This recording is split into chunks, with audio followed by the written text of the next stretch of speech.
केवल इसलिए सुनाना चाहता हूँ, एक नई रीत चली है। हिंदुस्तान ने अपने क्रांतिकारी कार्यों का, शहीदों का सम्मान करना बंद कर दिया। मत कीजिए आप सम्मान, कोई शिकायत नहीं है राजनीति से, लेकिन मैं राजनीति को अपने शहीदों का, क्रांतिकारियों का अपमान करने का अधिकार नहीं दे सकता। मैं कलमकार की इस जिम्मेदारी को निभाना चाहता हूँ।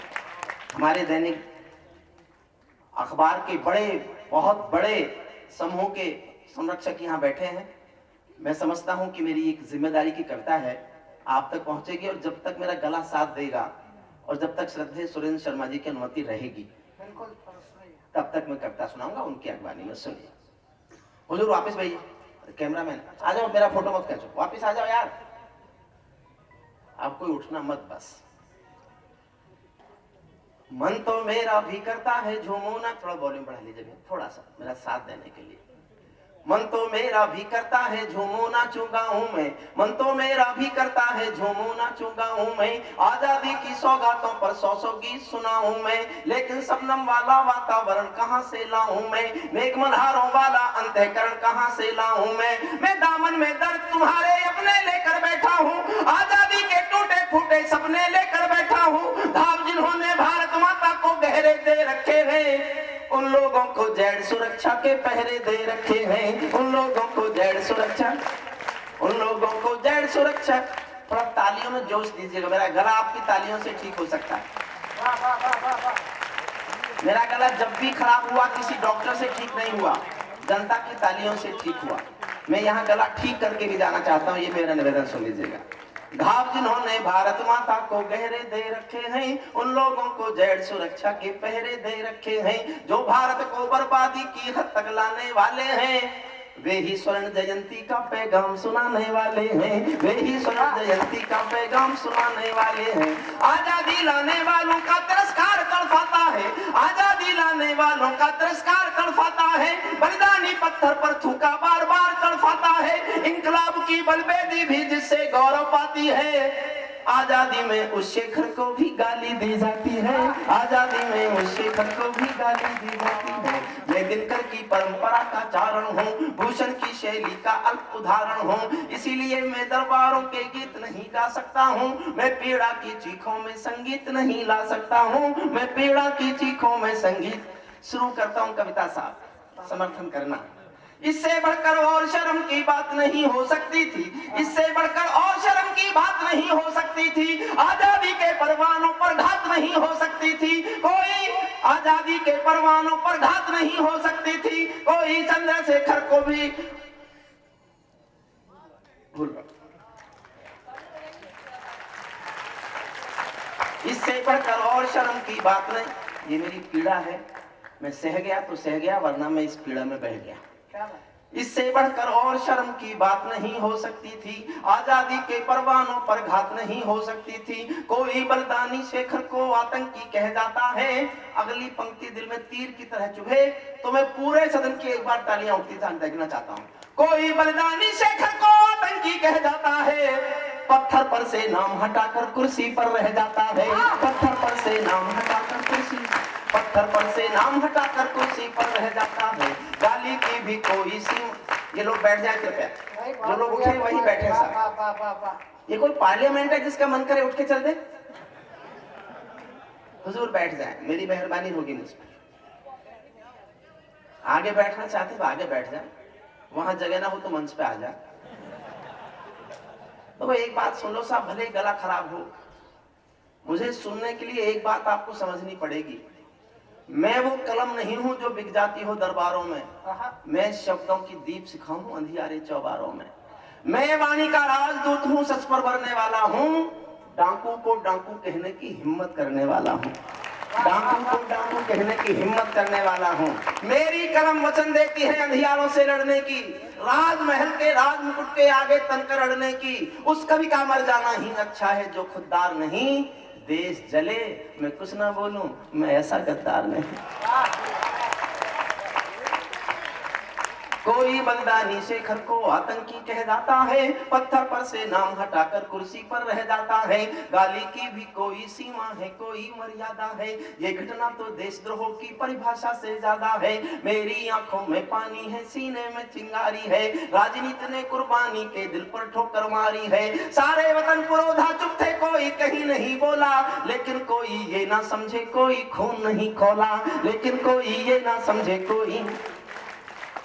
पवन जी, सुरेंद्र शर्मा जी, कविता का सौंदर्य केवल ये है जब चंद्रशेखर आजाद को कोई राजनीति का पुरुष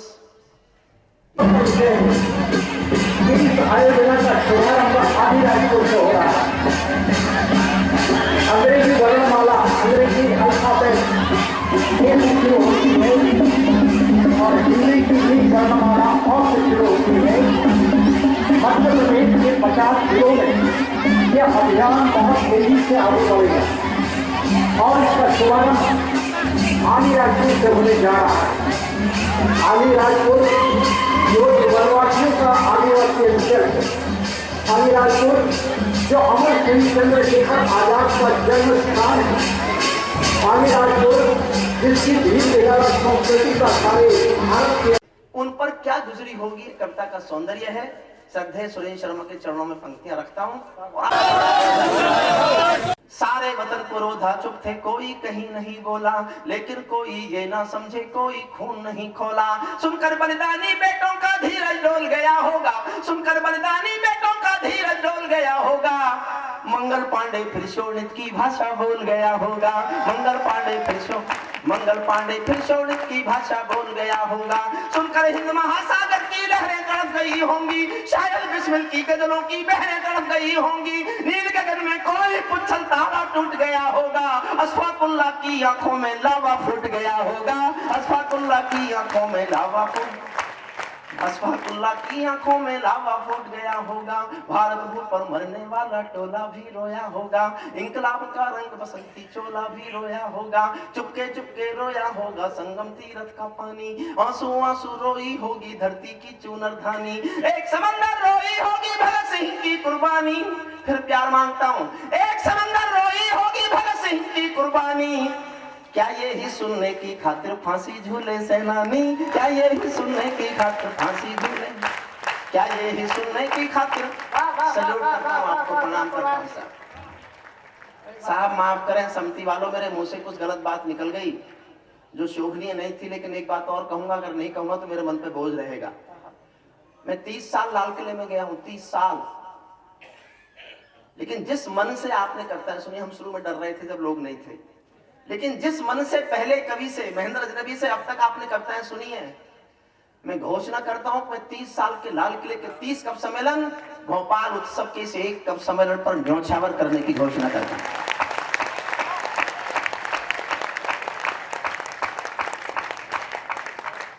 उस बीमार को भी आप जिस प्यार से सुन रहे हैं, अब जो मैं कहना चाहता हूं बस उसमें मेरा साथ दे देना। क्या बात है? मैं अपना गुस्सा दिखाना चाहता हूं। पवन जी, आप पुलिस में हैं, मैं कविता में गुस्से में कहां तक जा सकता हूं। आपको लगे कि गुस्से में कविता यहां से आगे नहीं जा सकती, तो पूरे सदन की एक बार मैं आकाश भर तालियां चाहता हूं। मेरा प्रतीक सुनना, मैं कहना क्या चाहता हूं। जी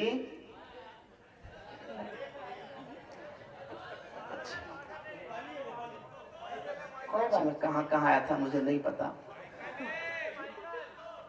सुनिए, अच्छा, ये माइकल है जो तो मैं अंजुम नहीं हूं।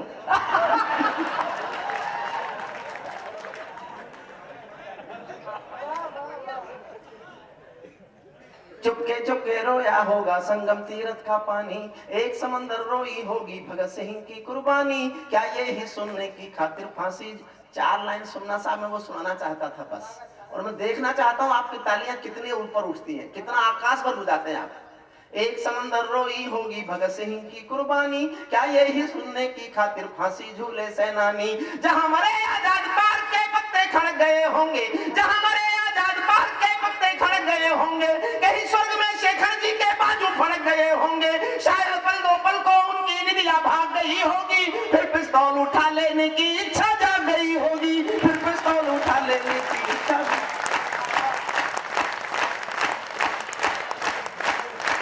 प्रणाम करता हूँ।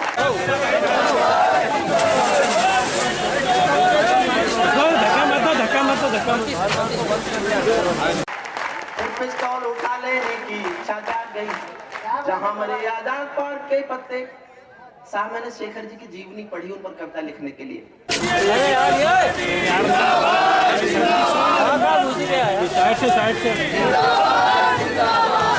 इकलौते बेटे थे, भाई बहन नहीं थे। आप ही के मध्य प्रदेश के झाबुआ जिले के भावरा गांव में उनके माता पिता रहते थे। वो खजाने से पैसा इकट्ठा करते थे, वो पैसा उनकी संदूक में होता था। ऐसा एक वाक्य उनके मुंह से निकला है जो दुनिया में किसी क्रांतिकारी के मुंह से निकला ही नहीं। गांव वालों ने आके उनको बताया कि चंद्रशेखर, तुम जानते हो तुम्हारी माता पिता की हालत अच्छी नहीं है, घर में रोटी बनने की व्यवस्था नहीं है, उनको रोटी की भी मोहताज है वो। तुम्हारे संदूक में पैसा है, कम से कम इतना तो घर भेज दो कि माँ बाप रोटी खा लें। तो चंद्रशेखर आजाद दो वाक्य बोले। एक वाक्य में उनकी आंख गीली हुई, दूसरे वाक्य में उनकी आंख लाल हो गई। गीली आंख से उन्होंने कहा कि माता पिता क्या सिर्फ मेरे हैं और क्रांतिकारियों के नहीं है? और दूसरे ही पल आंख लाल करके कहा कि संदूक में से तो एक पैसा दूंगा नहीं, लेकिन तुम मेरे माता पिता को रोटी नहीं खिला सको तो आके खबर कर देना, मैं एक दिन गांव आऊंगा और अपने पिस्तौल की 2 गोलियां दोनों के सीने में उतारते चला। उस चंद्रशेखर आजाद को कोई आतंकवादी बताएगा और देश सहेगा? मैं शेखर पर बोलता हूं केवल 1 मिनट साहब, केवल 1 मिनट बोला हूं शेखर पर, सुनना। शेखर महायज्ञ का नायक, गौरव भारत भूखा है। जो मुल्क अपने शहीदों क्रांतिकारियों का सम्मान नहीं करता, उस मुल्क के संस्कार टूट जाते हैं, संस्कृति टूट जाती है, विचार बदल जाते हैं। और माफ करना साहब, मैं प्रिंट मीडिया के सामने आज भी सर झुकाता हूं, मैं इलेक्ट्रॉनिक मीडिया को प्रणाम नहीं करता। 700 साल की हिंदुस्तान की गुलामी जो हमसे छीन नहीं सकी, हमारा तोड़ नहीं सकी, हमारे मूल्य, हमारे संस्कार, हमारी संस्कृति, हमारे विचार, हमारी वैदिकता 700 साल की गुलामी में नहीं टूटी, वो 7 साल में इलेक्ट्रॉनिक मीडिया ने तोड़कर दिखा दी। हमारे संस्कार तोड़ दिए, हमारी संस्कृति तोड़ दी, हमारे मूल्य तोड़ दिए। आज भी छोटे से छोटे अखबार में कुछ ना कुछ पढ़ने को मिल जाएगा, लेकिन न्यूज चैनल है, वहां सब कुछ है, केवल न्यूज नहीं है।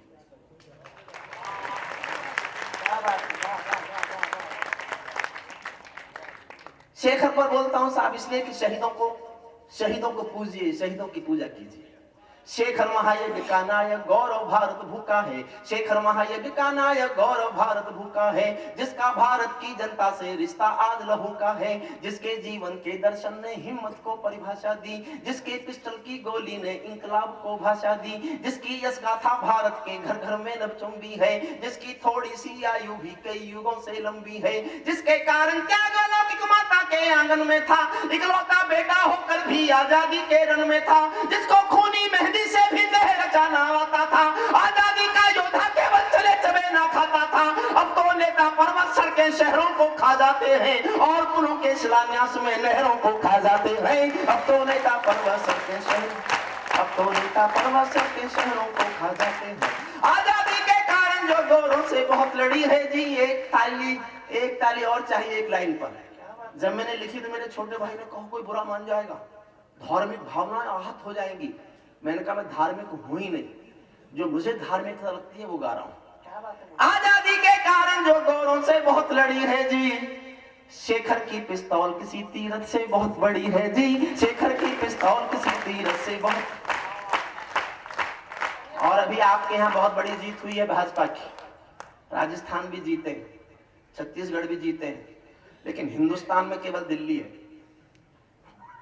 बस दिल्ली में चुनाव हुए और कहीं हुए ही नहीं। झाड़ू, ये अच्छा मजाक है,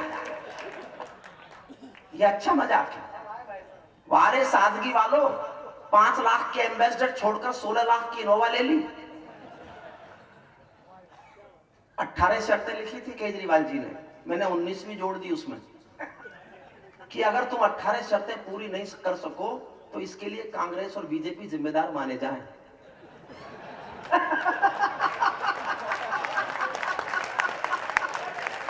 बढ़िया भाई साहब।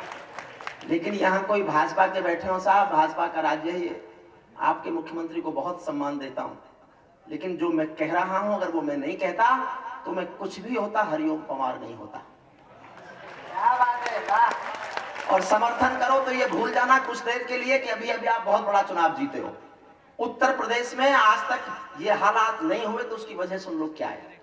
जो भारत माता की जय के, मैंने कहा नहीं अपना आप नहीं थी मुख्यमंत्री, भाजपा के समर्थन से थी। जो भारत माता की जय के नारे गाने वाले हैं, जो भारत माता की जय के नारे गाने वाले हैं, राष्ट्रवाद की गरिमा गौरव ज्ञान सिखाने वाले हैं, जो छोटी छोटी बातों पर संसद में अड़ जाते हैं, जो छोटी छोटी बातों पर संसद में अड़ जाते हैं, श्री राम मंदिर मुद्दे पर सड़कों पर लड़ जाते हैं। 60 दिनों तक स्वर्ण जयंती रथ लेकर जो घूमे थे, 60 दिनों तक स्वर्ण जयंती रथ लेकर जो घूमे थे, आजादी की यादों के पत्थर पूजे थे, चूमे थे, इस घटना पर चुप बैठे थे, सबके मुंह पर ताले थे। तब गठबंधन क्यों नहीं तोड़ा जो तुम हिम्मत वाले थे, तब गठबंधन क्यों नहीं तोड़ा जो तुम हिम्मत, तब गठबंधन क्यों नहीं तोड़ा जो तुम हिम्मत। और 2 पंक्तियां पढ़ता हूं अपने इस बेटे को हौसला देना, ताकि इस मुल्क में कोई इतनी सख्त जुबान बोलने की कोशिश करता रहे। 2 पंक्तियों पर पूरे सदन का मन मांगता हूं। तुम सत्ता में शामिल थे, तुम इस घटना पर चुप बैठे थे, सबके मुंह पर ताले थे, तब गठबंधन तोड़ा होता जो तुम हिम्मत वाले थे। तुम सत्ता में शामिल थे तो टूक डांट भी सकते थे, तुम सत्ता में शामिल थे तो टूक डांट भी सकते थे। जो जीव शहीदों पर थूके वो जीभ काट भी सकते थे, जीव शहीदों पर थूके वो जीभ काट भी। जो सीने पर गोली खाने को आगे बढ़ जाते थे, जो सीने पर गोली, केवल सिंहासन का भाट नहीं हूं मैं, वृंदावलियों वाली हाट नहीं हूं मैं सूरज का बेटा तम के गीत नहीं गा सकता हूं, मैं पीड़ा की चीखों में संगीत नहीं ला सकता हूं, मैं पीड़ा की अंतिम क्षण पढ़ता हूं। जो सीने पर गोली खाने को आगे बढ़ जाते थे, भारत माता की जय कहकर फांसी पर चढ़ जाते थे, जिन बेटों ने आजादी के लिए कहानी दे डाली, आजादी के हवन कुंड के लिए जवानी दे डाली।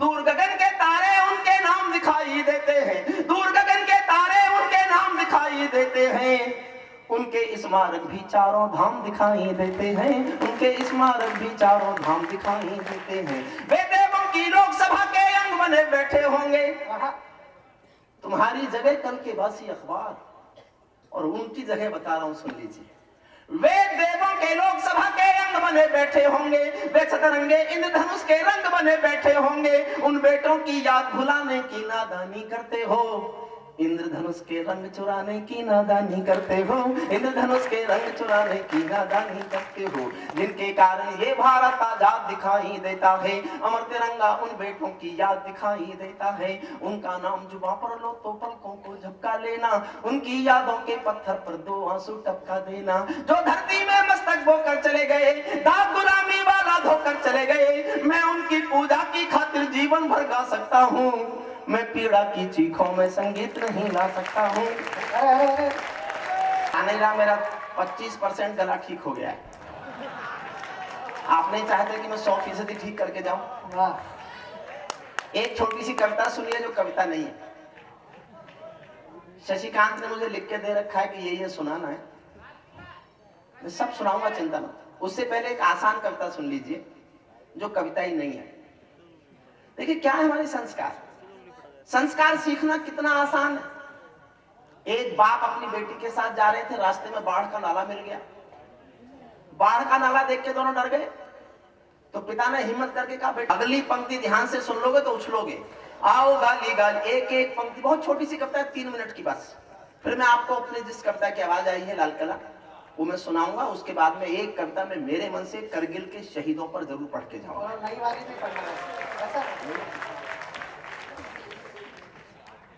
आओ गाली गाली खेले दिल्ली के दरबार में, आओ गाली गाली खेले दिल्ली के दरबार में, आओ कोल दलाली खेले दिल्ली के दरबार में, आओ कोल दलाली खेले दिल्ली के दरबार में, ढोंगी आओ कोल दलाली खेले दिल्ली के दरबार में, घोटालों की खबरें पल पल दिल्ली के दरबार में, मछली बाजारों सी हलचल दिल्ली के दरबार में, जात धर्म के पैगंबर है दिल्ली के दरबार में, जात धर्म के पैगंबर है दिल्ली के दरबार में, सब गांधी जी के बंदर हैं दिल्ली के दरबार में, सब गांधी जी के बंदर हैं, सब गांधी जी के बंदर हैं दिल्ली के दरबार में, साधु मुल्ला ग्रंथी का जी दिल्ली के दरबार में, सबका मजहब सौदेबाजी दिल्ली के दरबार में, सबने उल्टा पाठ किया है दिल्ली के दरबार में, 16 दूनी 8 किया है दिल्ली के दरबार में। कैसे है माँ तेरे लाल दिल्ली के दरबार में।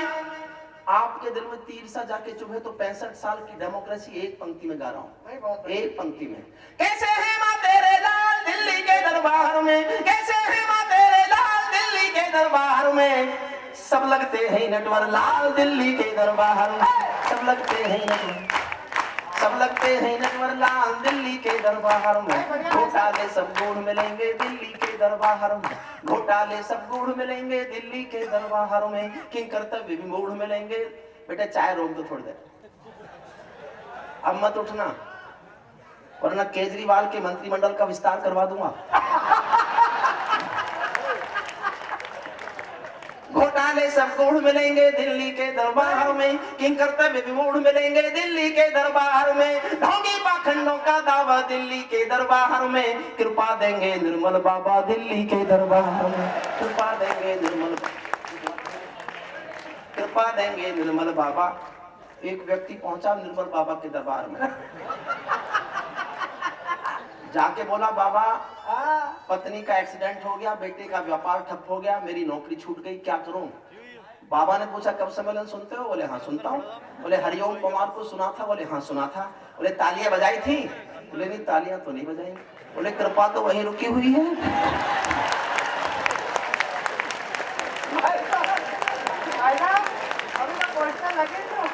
शशिकांत में कुछ भी कह सकता हूँ, अगर ये मीडिया निर्मल बाबा बना सकता है तो ये मीडिया आप भी बना सकता है।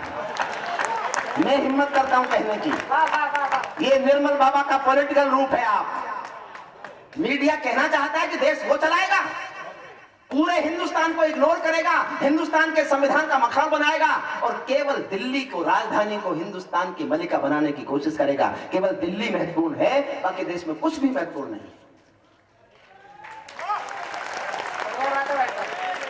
और तो जनता कहीं रहती नहीं है। राजस्थान की जनता ने तो किसी को चुना ही नहीं था, मध्य प्रदेश की जनता ने तो किसी को वोट ही नहीं दिया, यहां तो चुनाव ही नहीं हुए, बस दिल्ली में चुनाव हुए। मुफ्त के नाम पर, मुफ्त के नाम पर यहां लादेन भी आकर चुनाव लड़ेगा तो जीत जाएगा। बस वो वादा कर ले कि सब कुछ मुफ्त दूंगा, पानी भी मुफ्त दूंगा, बिजली भी मुफ्त दूंगा, मकान भी मुफ्त दूंगा, कपड़े भी मुफ्त दूंगा, सारे देश को मुफ्त बना दूंगा। मेरी बात का समर्थन करते हैं तो जिंदा जिंदा आदमियों की तरह तालियां बजाए पूरा सदन मेरे समर्थन में।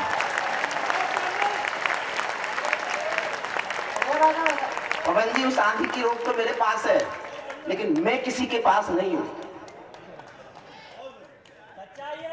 आओ गाली गाली खेलें दिल्ली के दरबार में, ढोंगी पाखंडों का दावा दिल्ली के दरबार में, ढोंगी पाखंडों का दावा दिल्ली के दरबार में, कृपा देंगे निर्मल बाबा दिल्ली के दरबार में। अब करगिल की पीर नहीं है दिल्ली के दरबार में, चुल्लू भर भी नीर नहीं है दिल्ली के दरबार में, ढोंगी अब करगिल की पीर नहीं है दिल्ली के दरबार में, चुल्लू भर भी नीर नहीं है दिल्ली के दरबार में। जनगण मन के ये मंत्रीगण दिल्ली के दरबार में, जनगण मन के ये मंत्रीगण दिल्ली के दरबार में, ताबूतों में खाएं कमीशन दिल्ली के दरबार में, ताबूतों में खाएं कमीशन।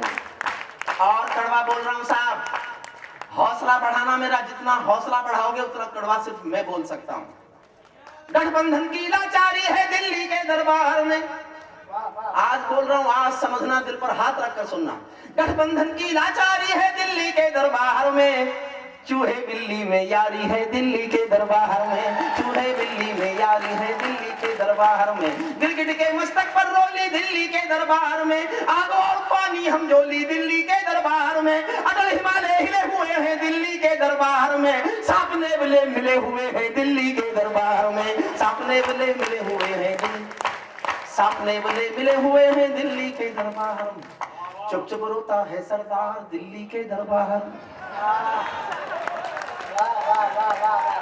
3 भाषाओं का परम विद्वान, हिंदी का, अंग्रेजी का, पंजाबी का, और तीनों भाषाओं में चुप।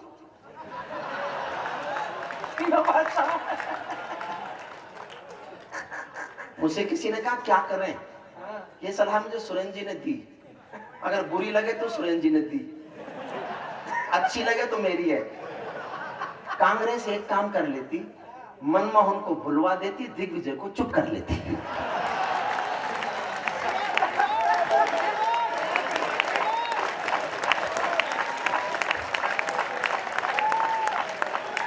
चुप चुप रोता है सरदार दिल्ली के। और कानून पढ़ा लिखा हूं साहब, अग्रवाल साहब बिना पढ़ा लिखा नहीं हो। दुनिया की कानून की आखिरी डिग्री मेरे पास है। जब मैंने एलएलडी की तो शशिकांत को ये पता नहीं होता था एलएलडी क्या होती है। मुझसे पूछा क्या किया, मैंने कहा एलएलडी की। तो मुझसे बोला बीएड नहीं कर सकते थे।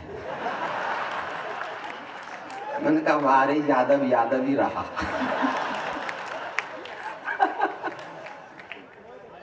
चुप चुप रोता है सरदार, एक पंक्ति में पूरी पॉलिटिक्स गा रहा हूं और मैं देखना चाहता हूं आप कितना हंसते हैं। चुप चुप रोता है सरदार दिल्ली के दरबार में, कौन चलाता है सरकार दिल्ली के दरबार में, कौन चलाता है सरकार दिल्ली के दरबार में। उनके हाथों में सुतली है दिल्ली के दरबार में, उनके हाथों में सुतली है दिल्ली के दरबार में। बाकी सब तो कठपुतली है दिल्ली के दरबार में, बाकी सब तो कठपुतली है दिल्ली के दरबार में। अडवाणी जी की ललकार दिल्ली के दरबार में। सारे पत्थर एक ओर नहीं फेंक रहा। अडवाणी जी बड़े नेता हैं हमारे, पाकिस्तान गए जिन्ना साहब की मजार पे फूल चढ़ाने, और समझ जाओ तो हंसना, पाकिस्तान गए जिन्ना साहब की मजार पे फूल चढ़ाने और अपनी पे चढ़ाई आए।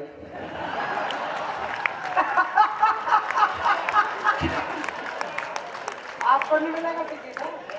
अडवाणी जी की ललकार दिल्ली के दरबार में, ले गए जिन्ना और मजार दिल्ली के दरबार में। बड़े पुरोधा अपने हंता दिल्ली के दरबार में, और लिखो पुस्तक जसवंता दिल्ली के दरबार में, और लिखो पुस्तक जसवंता दिल्ली के दरबार में। राजधर्म सोता रहता है दिल्ली के दरबार में, राजघाट रोता रहता है दिल्ली के दरबार में। घायल तुलसी सूर कबीरा दिल्ली के दरबार में, अपमानित हिंदी की मीरा दिल्ली के दरबार में। और अग्रवाल साहब मेरे नाम से लिख दें कहीं कोई अखबार वाले तो मैं आभार मानूंगा। इतना कलंकित इतिहास लिखा गया कि 100 साल के बाद किसी शर्मदार पीढ़ी ने पढ़ा तो जहर खाएगी, आत्महत्या करेगी। यह हिंदुस्तान में हुआ कि उपराष्ट्रपति के चुनाव में ऐसा आदमी खड़ा हुआ जो राष्ट्रगान पर खड़ा नहीं होता। यह लिखा गया हिंदुस्तान के इतिहास में। आजकल वो जेल की रोटी खा रहे हैं। घायल तुलसी सूर कबीरा दिल्ली के दरबार में, अपमानित हिंदी की मीरा दिल्ली के दरबार में। शेम शेम सौ धिक्कार दिल्ली के दरबार में।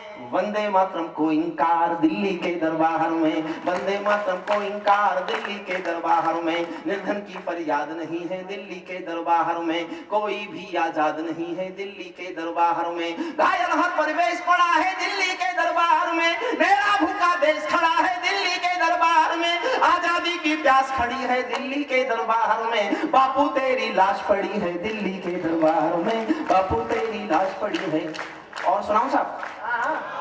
तो ताली बजाइए जोर से, जोर से बजानी पड़ती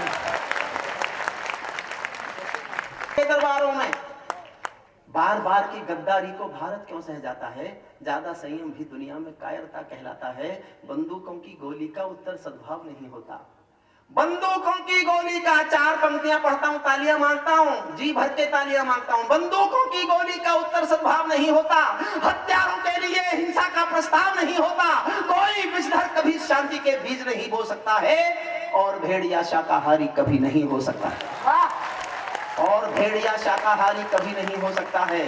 हमने 66 साल खो दिए श्वेत कपोत उड़ाने में, खूनी पंजों के गिद्धों को कायरता समझाने में, खूनी पंजों के गिद्धों को गायत्री समझाने में। पीपल छाया मांग रहा है यूपी करके पेड़ों से। 125 करोड़ का देश 25 करोड़ के अमेरिका से रोज निवेदन करता है कि 20 करोड़ के पाकिस्तान को समझाओ हमारे देश में आतंकवादी ना भेजे। ये भाषा 125 करोड़ के देश की तब पढ़ रहा हूं। पीपल छाया मांग रहा है यूपी करके पेड़ों से, जैसे कोई शेर सुरक्षा मांग रहा हो भेड़ों से, जैसे कोई मोती खोजे झीलों की गहराई में।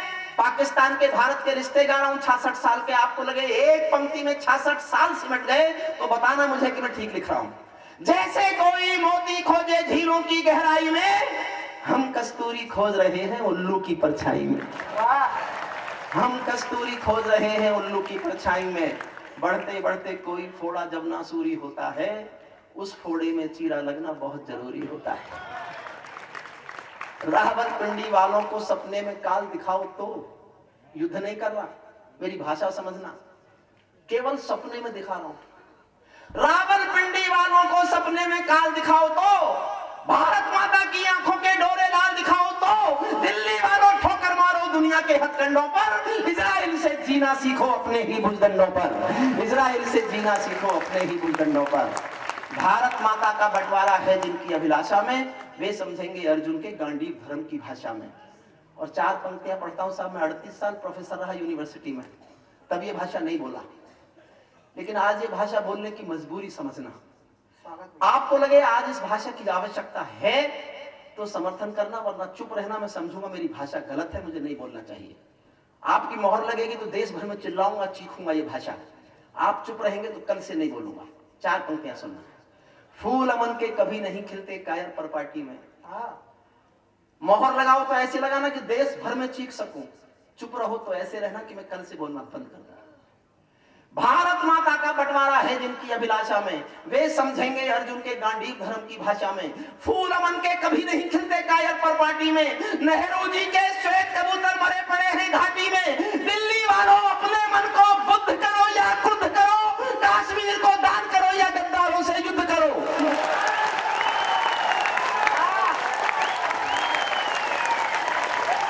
सलूट करता हुआ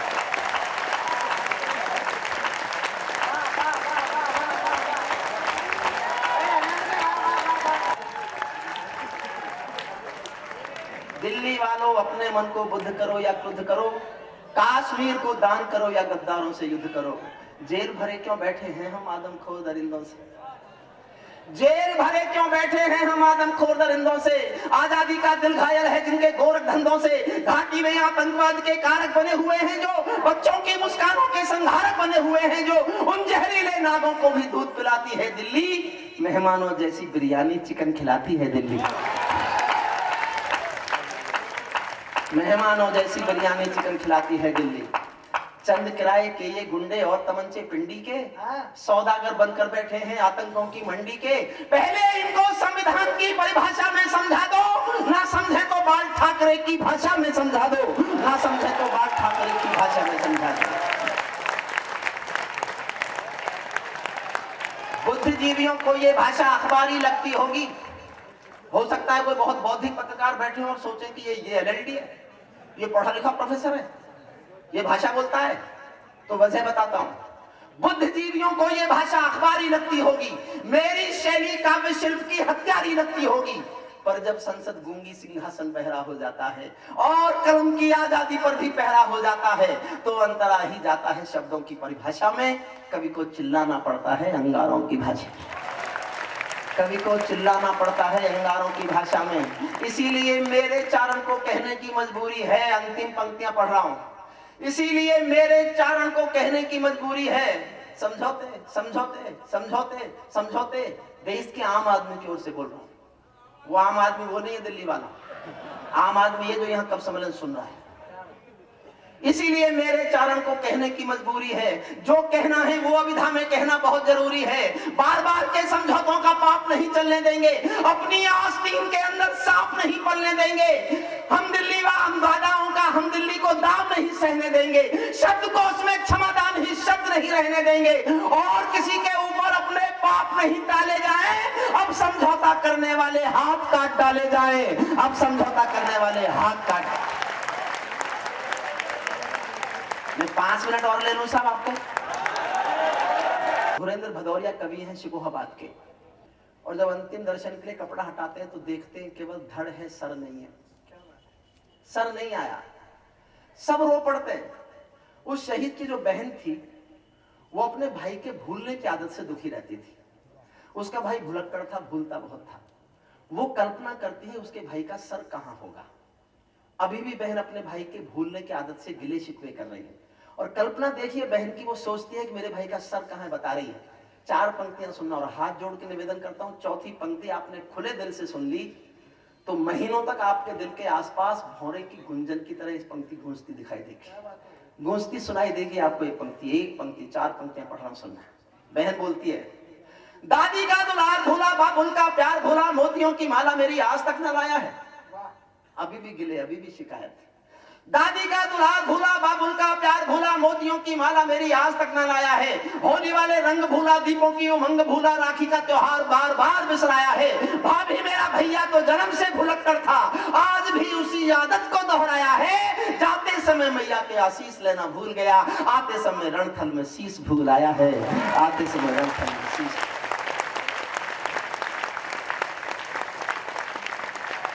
सलूट करता हूं सब आपसे। हमारे कलाम साहब कहा करते थे, साहब सपने वो बड़े नहीं होते जो सोते हुए आते हैं, सपने वो बड़े होते हैं जो सोने ही नहीं देते।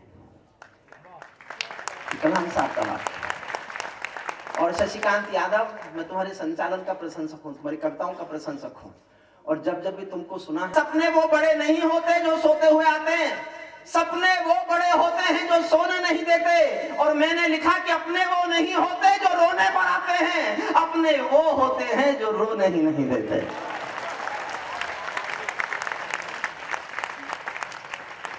अग्रवाल साहब, पूरा पश्चिम कोशिश कर रहा है कि वो मंगल पर जीवन खोज कर रहेगा। पूरे पश्चिम का विज्ञान, पूरा पश्चिम, पूरी साइंस खोज में लगी हुई है कि वो मंगल पर जीवन खोज के दिखाएगी। ये केवल हम थे, हमारा अध्यात्म था, हमारा पूरब। खोया हूं।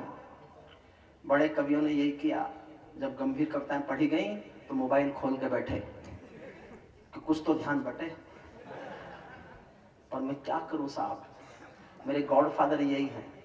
अगर हिंदुस्तान को हरिओम पंवार मिला तो इसका पुण्य या पाप सुरेंद्र शर्मा के सर जाता है। मैं सुरेंद्र शर्मा के देन हूं इस देश को, मुझे कहने में कोई संकोच नहीं है। हरिओम पंवार हिंदुस्तान को सुरेंद्र शर्मा ने दिया। अच्छा है तो उनका, बुरा हूं तो उनका। कहता हूं तो अधिकार से, श्रद्धा करता हूं, सम्मान करता हूं। गहन मौन में खोया हूं मैं, केशव का 5 जन्म भी गहन मौन में खोया हूं। उन बेटों की याद कहानी, मेरे पास कविता के नाम पर सिर्फ यह है, सुनना। मैं केशव का 5 जन्म भी गहन मौन में खोया हूं। उन बेटों की याद कहानी लिखते लिखते रोया हूं। उन बेटों की याद कहानी लिखते लिखते रोया हूं। जिस माथे की कुमकुम बिंदी वापस लौट नहीं पाई, जिस माथे की कुमकुम बिंदी वापस लौट नहीं पाई। चुटकी झुमके पायल ले गई कुर्बानी की अमराई। कुछ बहनों की राखी जल गई है बर्फीली घाटी में, बेदी के गठबंधन मिल गए हैं करगिल की माटी में। पर्वत पर कितने सिंदूरी सपने दफन हुए होंगे, विष बसंतों के मधुमासी जीवन हवन हुए होंगे। टूटी चूड़ी धुला महावर रूठा कंगन हाथों का, कोई मोल नहीं दे सकता बासंती जज्बातों का, कोई मोल नहीं दे सकता बासंती जज्बातों का। जो पहले पहले चुंबन के बाद लाम पर चला गया, एक पल का एहसास जीना मेरे साथ। जो, और मैं एक अनुरोध और कर दूं, मैं आज मेरे पास कुल थोड़ी सी 40 सेट मेरी वीडियो सीडी है, अभी स्वामी रामदेव जी ने रिलीज की है। वीडियो सीडी है, केवल 40 सेट है। 15 अजय के पास इधर है और 25 सेट इधर शशिकांत के दोस्त के पास है, इधर मिल जाएंगे कार्यक्रम के बाद जब सुरेंद्र शर्मा जी पढ़ ले। केवल 40 सेट है, और जो ले वो ये सोच के ले आपका पैसा उस मेरे यज्ञ में जाएगा जो मेरे जीवन की महत्वाकांक्षा है। कोई राजनीतिक महत्वाकांक्षा मेरे जीवन की नहीं है। ये सब लोग कहते हैं कोई आपका घर नहीं है। मैं भोपाल के लोगों के सामने पहली बार बोलता हूं, मैं मरने से पहले कुछ गरीब बच्चों की आंखों में अपना घर देखना चाहता हूं, बस मेरी और कोई इच्छा नहीं। उन्हीं के लिए जीता हूं, उन्हीं के लिए कमाता हूं, उन्हीं के बीच रहता हूं। वो लोग ले सकते हैं, यहाँ 40 सेट कुल हैं। जो लोग ले वो मेरे यज्ञ में समझ के, मेरे दान समझ के दे दें, ताकि मेरे उस बच्चों का काम चले जो मैं करता हूं। इतना ही मैं ला सका, थोड़ी सी सुनिए। मैं केशव का 5 जन्म भी, टूटी चूड़ी धुला महावर रूठा कंगन हाथों का, कोई मोल नहीं दे सकता बासंती जज्बातों का। जो पहले पहले चुंबन के बाद लाम पर चला गया, एक पल का एहसास जीना। जो पहले पहले चुंबन के बाद लाम पर चला गया, नई दुल्हन की से छोड़ कर युद्ध काम पर चला गया। उनको भी मीठी नींदों के सपने याद रहे होंगे, उनको भी मीठी नींदों की सलवट याद रही होगी। खुशबू में डूबी यादों की सलवट याद रही होगी, उनको भी मीठी नींदों की करवट याद रही होगी। खुशबू में डूबी यादों की सलवट याद रही। और एक पंक्ति किसी को याद रह सके मेरा नाम, तो एक पंक्ति याद रखना। ये मेरा अहंकार नहीं है पवन जैन जी, मैं आज भी अपने को एक पंक्ति का कवि मानता हूं। मैंने जीवन में केवल एक पंक्ति अच्छी लिखी है, किसी को मेरा नाम याद रहे तो इस पंक्ति से याद रखना और मुझे दुआएं देना, तालियों से आशीर्वाद देना।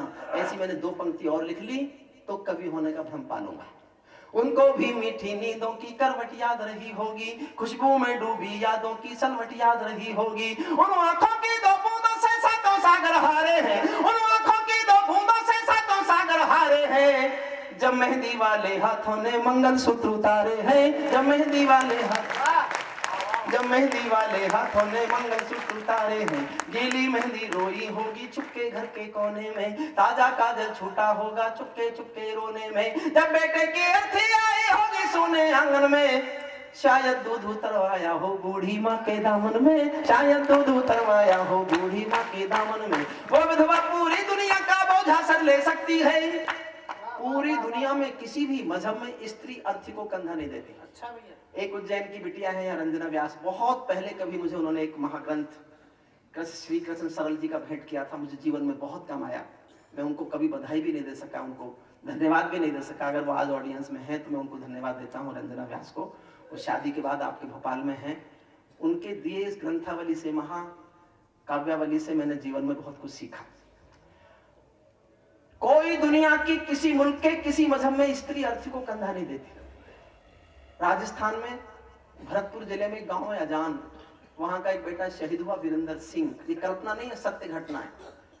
जब उसका पार्थिव शरीर सेना लेके आई तो गांव वालों की मर्जी के खिलाफ, अफसरों की मर्जी के खिलाफ, उसकी पत्नी जिसका नाम गायत्री देवी है, उसने शादी के दिन के कपड़े पहने और शमशान घाट तक अपने पति की अर्थी को कंधा दिया। ये दुनिया की पहली घटना थी जब कोई औरत अर्थी को कंधा दे रही थी। मैंने केवल एक पंक्ति लिखी है, साहब संभाल देना उसको अपनी तालियों के प्यार से। जब बेटे की अर्थी आई होगी सोने आंगन में, शायद दूध उतरवाया हो बूढ़ी माँ के दामन में। वो विधवा पूरी दुनिया का बोझा सर ले सकती है, वो विधवा पूरी दुनिया का बोझा सर ले सकती है, जो अपने पति की अर्थी को भी कंधा दे सकती है, जो अपने पति की अर्थी को भी कंधा दे सकती है। मैं ऐसी हर देवी के चरणों में शीश झुकाता हूँ, इसीलिए मैं कविता को हथियार बना कर गाता हूँ, इसीलिए मैं कविता को हथियार बना कर गाता हूँ। जिन बेटों ने पर्वत काटा है अपने नाखूनों से, अंतिम केवल 6 पंक्ति पढ़ रहा हूँ सैनिक के शौर्य पर।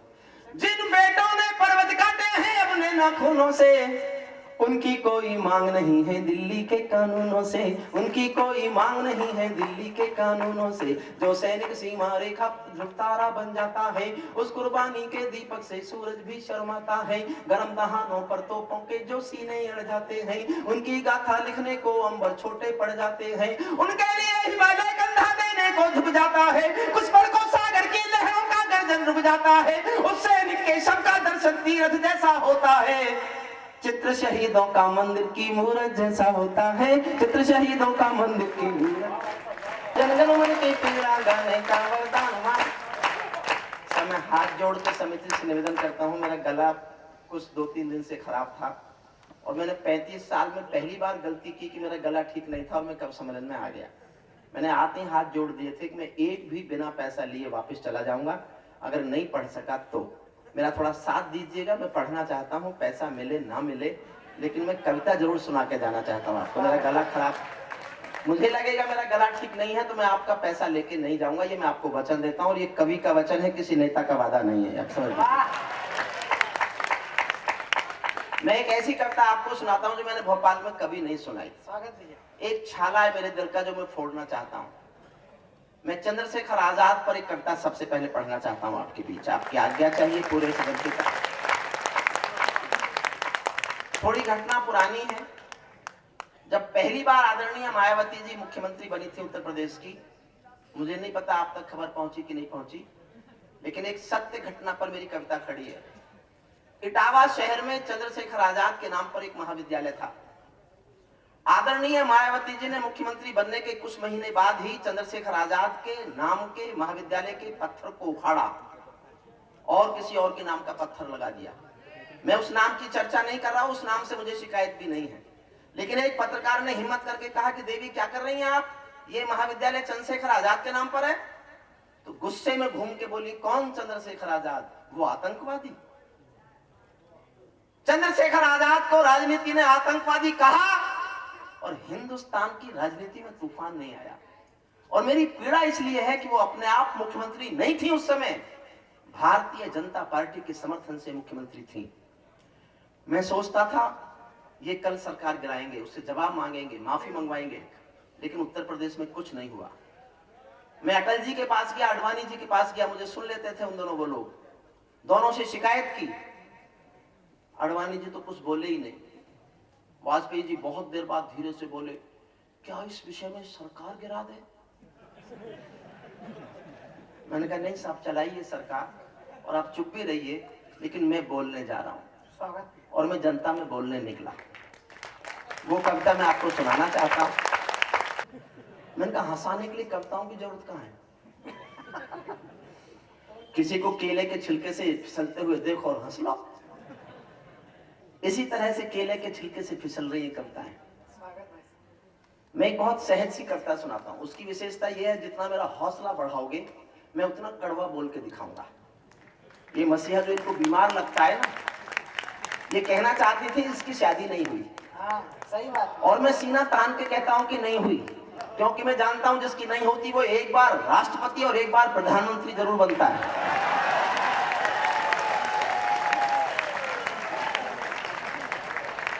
वो तो नरेंद्र भाई की उम्र ज्यादा निकल आई थोड़ी सी,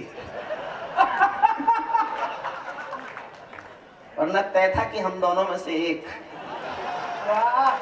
ये ऐसे हंसने के लिए नहीं कह रहा हूं।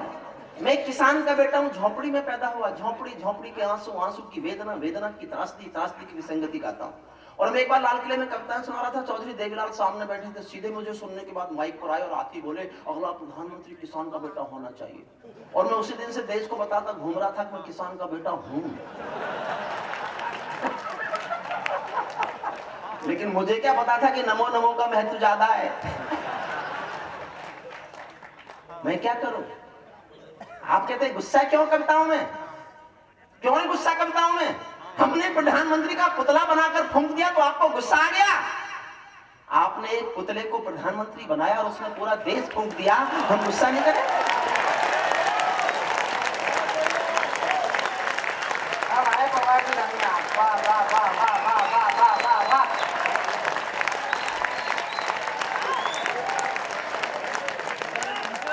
मैं नहीं हूं राजनीति की, मैं राजनीति में नहीं हूं, लेकिन ये किसी को कहने का हक नहीं है कि गरीब आदमी हिंदुस्तान का प्रधानमंत्री नहीं बन सकता।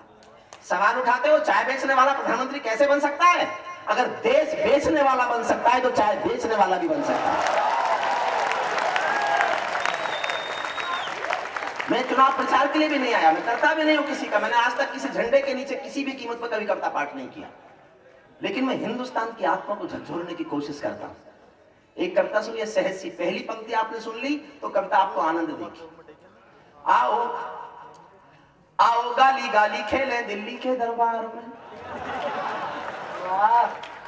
उछालता हूं आपको ऊपर। मैं केशव का 5 जन्म भी गए और आपको दुआएं देता हूं, बधाई देता हूं कि मेरा गला लगभग ठीक हो गया है।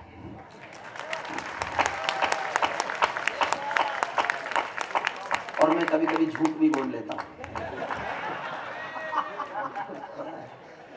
मैं केशव का 5 जन्म भी, हंसी वालों को क्या कुछ भी लिख लो। एक बोर्ड पे लिख रहा था बाईपास सर्जरी का अस्पताल था, वहां बाहर लिखा हुआ था, खोल लेते दिल अगर हंस बोल कर यारों के साथ, हमको यूं ना खोलना पड़ता फिर औजारों के साथ। अस्पताल का बोर्ड हासरस वालों के काम आ रहा है। ऐसे ही होता है। एक सास के 4 दामाद, हिंदुस्तान के हर कवि को सास बना दिया। हर कवि सास बनकर 4 दामादों को लिखूंगा। मैं केशव का 5 जन्म भी गहन मौन में खो। मैं कह थोड़े रहा था, मैं तो बता रहा था। जाट का भी हुआ, जाट का ब्याह।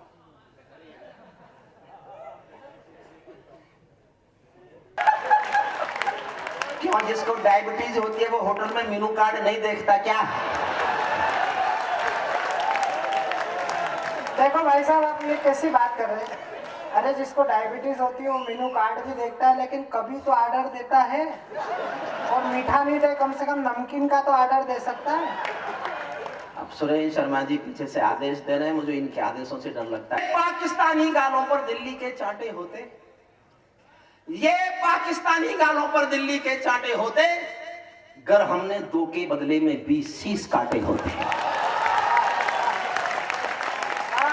आगे बढ़ो साहब, थोड़ा और जोर से ताली बजा दीजिए।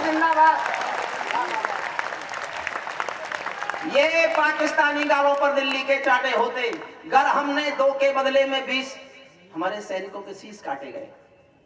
मैंने सुरेंद्र शर्मा जी से पूछा, भाई साहब क्या किया होगा उन्होंने इनका? तो बड़े कवि, बड़े आदमी बड़ी बात कही, आपके साथ शेयर करता हूं। इसकी तालियां सुरेंद्र शर्मा जी के हिस्से में जाएं। सुरेंद्र जी ने कहा, हरिओम को इसलिए ले गए हमारे सैनिकों के सर काटकर कि वो अपनी कायर फौज को दिखाना चाहते हैं कि वो बहादुर हिंदुस्तानी होते कैसे हैं कि वो शीश कटा तो सकते हैं, झुका नहीं सकते।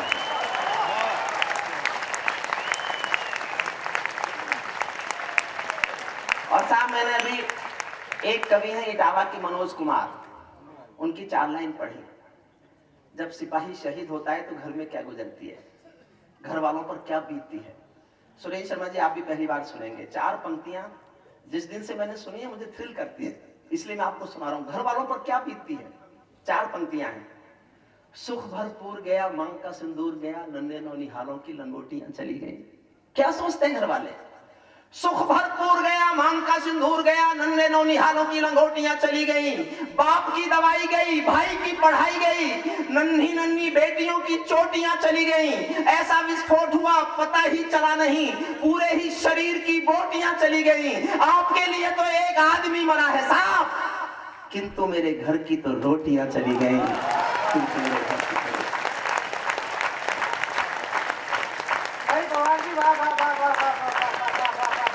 ये पाकिस्तानी गालों पर दिल्ली के चांटे होते, गर हमने 2 के बदले में 20 शीश काटे होते। बार बार दुनिया के आगे हम ना शर्मिंदा होते, और हमारे 5 सैनिक सीमा पर जिंदा होते, और हमारे 5 सैनिक सीमा पर जिंदा होते। जैसे कोई ताल तलैया गंगा यमुना को डांटे, उनके 10, 20, 50 आतंकवादी आते हैं, कभी बंबई को नष्ट कर देते हैं, कभी हमारी संसद पर हमला कर देते हैं, कभी ताज पे हमला कर देते हैं। 10, 20, 30, 50, 100, अधिक से अधिक 200, 300, 400, और ये 125 करोड़ का देश, उनसे समझौता वार्ता करता। 4 पंक्तियां सुनना, शुद्ध कविता की पंक्तियां पढ़ रहा हूं। पवन जैन जी, आपको आश्चर्य होगा कि मैं वीर रस की कविता लिखते लिखते कभी कभी कविता भी लिख लेता हूं। जैसे कोई ताल तलैया, कैसा लगेगा जब 10-20 गुंडे 125 करोड़ के हिंदुस्तान के प्रधानमंत्री को डराएं, तो कैसा लगेगा? जैसे कोई ताल तलैया गंगा यमुना को डांटे, 4 तमंचे मार रहे हैं एटम के मुंह पर चांटे। जैसे एक समंदर चुल्लू भर जल गागर से मांगे, ऐसे घुटने टेक रहा है सूरज जुगनू के आगे, ऐसे घुटने टेक रहा है सूरज जुगनू के आगे। ये कैसा परिवर्तन है संबंधों के आचरणों में, ये कैसा परिवर्तन है खुददारी के आचरणों में। सेना का सम्मान पड़ा है चरमपंथ के चरणों में, किसका खून नहीं खोलेगा सुन पढ़कर अखबारों में। सिंहों की गर्दन कटवा दी चूहों के दरबारों में, सिंहों की गर्दन कटवा दी चूहों के दरबारों में। बार बार की गद्दारी को भारत क्यों सह जाता है? हर घटना के बाद एकदम घोषणा करते हैं अब कोई बातचीत नहीं होगी, और कुछ दिन बाद फिर बातचीत। बार बार की गद्दारी को भारत क्यों सह जाता है? ज्यादा संयम भी दुनिया में कायरता कहलाता है, ज्यादा संयम भी दुनिया में कायरता कहलाता है। बंदूकों की गोली का उत्तर सद्भाव। आदरणीय बैठ जाइए प्लीज, हुजूर आपसे कह रहा हूं,